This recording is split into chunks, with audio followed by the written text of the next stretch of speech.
वीरो जरा बोलना तो जोर से बोलो। भारत माता की, भारत माता की।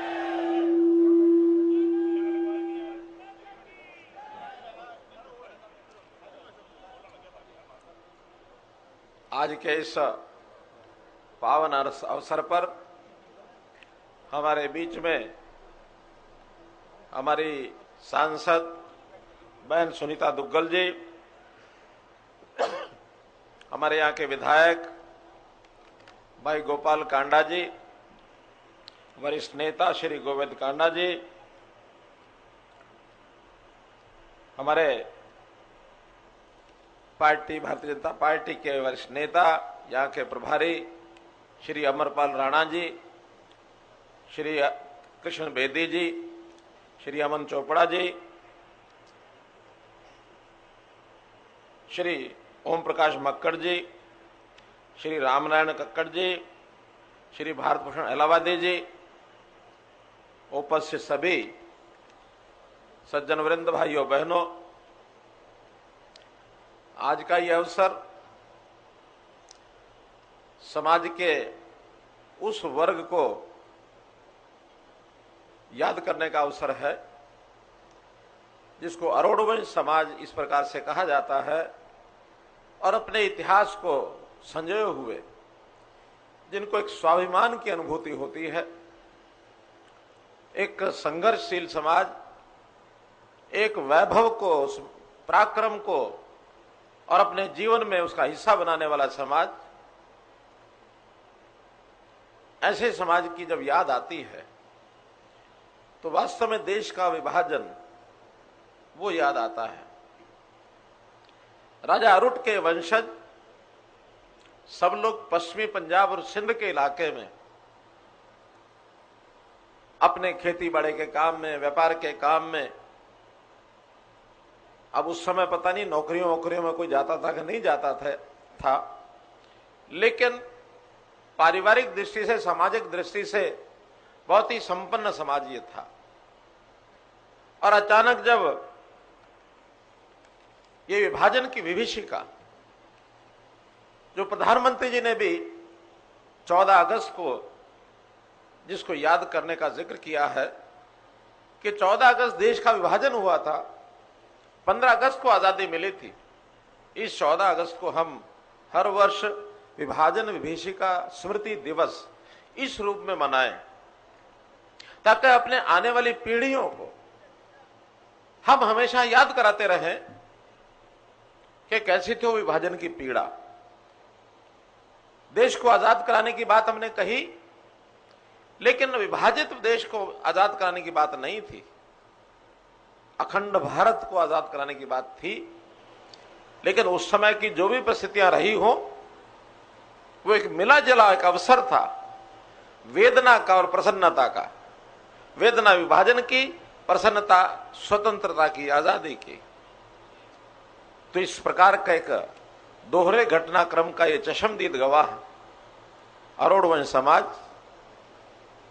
वहां की सब पीड़ाएं हमारे जो बुजुर्ग, हम जो बैठे हैं यहां, अपने उन बुजुर्गों से कहानियां सब सुनी होंगी। आज चूंकि उस घटना को 75 साल हो गए हैं, तो 75 साल पहले के जवान, नौजवान, 15-20 साल जिनको उसकी स्मृतियां याद हैं, शायद वो इक्का दुक्का ही होंगे जो सुनाते होंगे।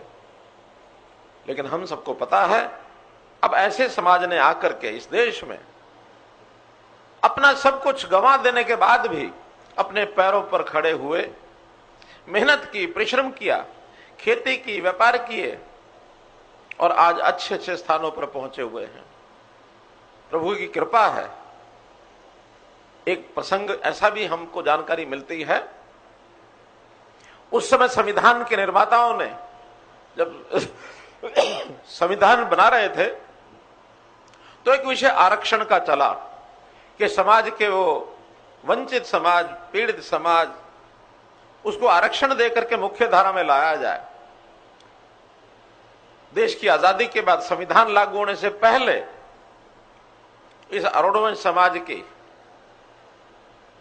खत्री समाज और अरोड़वंश समाज एक ही बात है। उस समय जो विभाजन के बाद इधर आए थे, इसमें अलग अलग समाजों के और भी लोग थे, परिवार थे, कोई अकेला और समाज नहीं था। विचार किया गया कि क्या इनको आरक्षण ही देना चाहिए। समाज के अंदर यह विचार दोनों तरह से चल पड़ा, आरक्षण लेना चाहिए, नहीं लेना चाहिए। लेकिन मैं उन पूर्वजों का मैं आभार प्रकट करता हूं, उनको धन्यवाद देता हूं कि जो विचार प्रभावी हुआ वो विचार प्रभावी हुआ कि आरक्षण नहीं लेना चाहिए।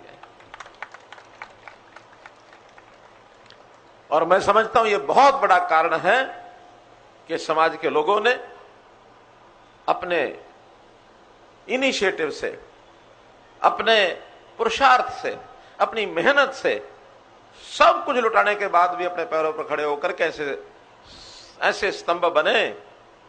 जरूर हमारे ओम प्रकाश जी मक्कड़ जानते होंगे, क्योंकि मुझे लगता है कि इनकी आयु जरूर उस समय ऐसी रही होगी, जरूर इनको संभाल होगा। क्यों ओम प्रकाश जी? मक्कड़ साहब चले गए कि बैठे हैं?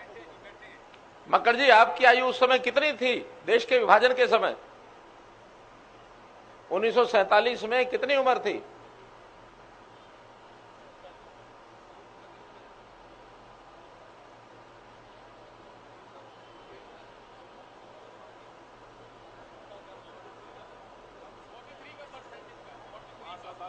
हाँ, तो फिर तो छोटे ही थे उस समय, तो इनकी आयु 5-6 वर्ष ही थी, इनको संभाल नहीं होगी।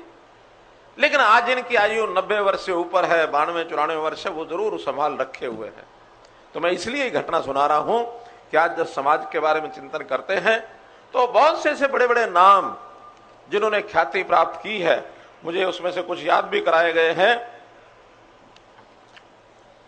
कि हमारे विज्ञान में, साइंस में, पढ़ाई में, एकेडमी में, व्यापार में, अभी पिछले दिनों अपनी देहांत से पहले मुझे महाशय चुनीलाल जी के साथ बैठने का मौका मिला, एमडीएच मसाले वाले। अब वो तो बहुत बड़ी आयु में होकर के गए हैं, लेकिन बहुत जब बातें होती थी वो करने के उद्देश्य ऐसे थे, हमको लगता नहीं कि हम अपने जीवन को अच्छे से कर पाएंगे, नहीं कर पाएंगे, लेकिन कहां पहुंचाया उन्होंने अपने व्यापार को। तो इस प्रकार के लोगों के बदौलत हम सब आगे बढ़े हैं। तो मैं तो आज इस अवसर पर आपको बहुत बहुत इस बात की शुभकामना देता हूं कि हम सब न केवल स्वयं अपने पैरों पर खड़े हुए हैं, बल्कि समाज को साथ लेकर के चले हैं। बाकी सब लोगों को उस ओर हमने आगे बढ़ाया है।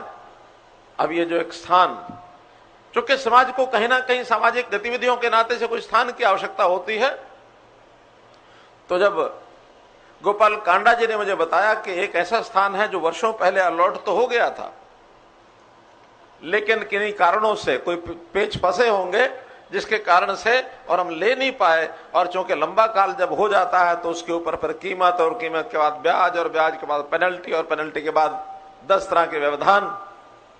हमने कहा नहीं, सामाजिक जगह है, किसी व्यक्ति की नहीं है, तो समाज को इसका लाभ जरूर मिलेगा। और हमने सब बाधाएं दूर करके और इस स्थान को जो है उस समय दिलवाया। तो आज यहां अरोड़वंश धर्मशाला को बनाने का जो आपने एक उद्यम अपने हाथ में लिया है, बहुत शीघ्र इसको आप पूरा करेंगे। सामाजिक संस्थाओं के नाते से जितने प्रकल्प हैं समाज की भलाई के लिए, उसको दिशा देने के लिए, कभी कभी समाजों में कुरीतियां आती हैं, उन कुरीतियों को दूर करने के लिए, उनको जागरूक करने के लिए, या समाज में कुछ ऐसे नीडी जरूरतमंद लोग होते हैं जिनके बच्चों की पढ़ाई की चिंता करनी होती है, कुछ ऐसे लोग भी होते हैं न केवल अपने समाज के बल्कि सारे सामान्य समाज में, जिनके स्वास्थ्य की चिंता, इलाज की चिंता, कहीं डिस्पेंसरी, कहीं हॉस्पिटल, ये सब करने कराने होते हैं। यात्री लोग बाहर से आते जाते हैं, धर्मशालाएं उनके काम आती हैं। तो ऐसा एक स्थल बनने से निश्चित रूप से सभी को लाभ होता है। तो ऐसा ये जो भवन, और खुशी की बात यह है कि न केवल ये अरोड़वंश का भवन बल्कि साथ में जो अग्रवाल भवन है, मुझे गोपाल कांडा जी बता रहे थे कि दोनों भवनों की शक्ल हम एक जैसी रखेंगे।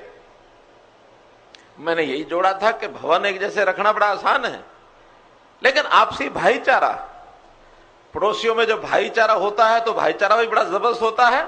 और कभी दुर्भाग्य से क्या पड़ोसियों में कुछ नुकर चुकर हो जाए तो वो भी जबरदस्त होती है।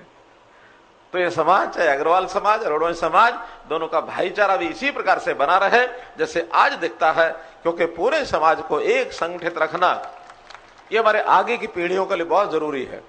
लोकतंत्र में सामाजिक संगठन का अपना एक महत्व होता है और एक हिम्मत से काम करना है।